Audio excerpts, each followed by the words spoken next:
the 15th volume of the South Pacific Journal of Philosophy and Culture, which does go back to the last millennium on anybody's calculation, which was established by uh, Professor Lee next to me. And they eventually, when I got here a few years later, he roped me in and then made on for the sands of Arabia, leaving me effectively in control. And what we've been able to do is we've been able to keep it going while the past generation is littered with corpses of academic journals being produced in PNG. We are one of the very few survivors. The medical journal, by the way, I gather, is another. And we can take at PNG.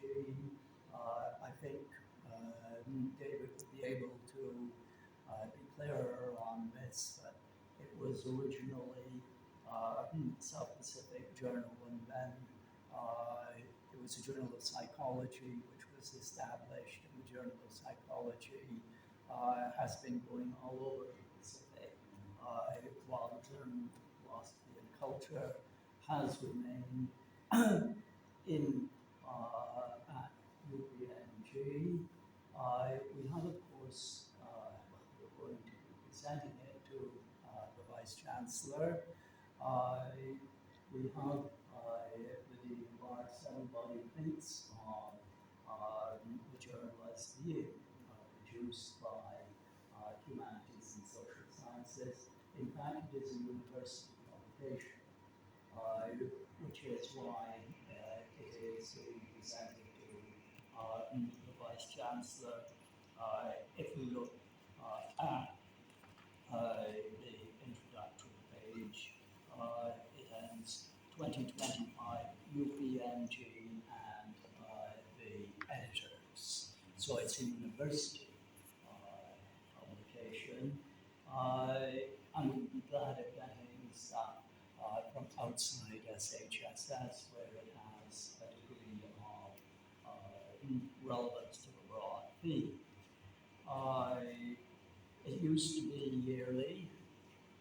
It has long since ceased to be that. We have a policy that we have to have four articles before we go forward, and that's not easy. This time, we have five articles. The lead one being from a very distinguished Smolan Morgan Tuimaliano. It's a name which is a couple of bridges too far for me. But the internal politics of Samoa is incredibly complex.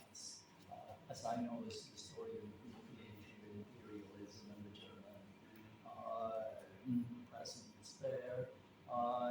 But it involves a small number, a handful of powerful families, and Morgan belongs to one of those families, and therefore is able to give an insider's analysis of what was happening in Samoa, mainly after independence, and how this complicated traditional system can coexist with a modern political system. Then we have Terence Mankaya, who was once with the university, state equity participation in PNG's extractive industry.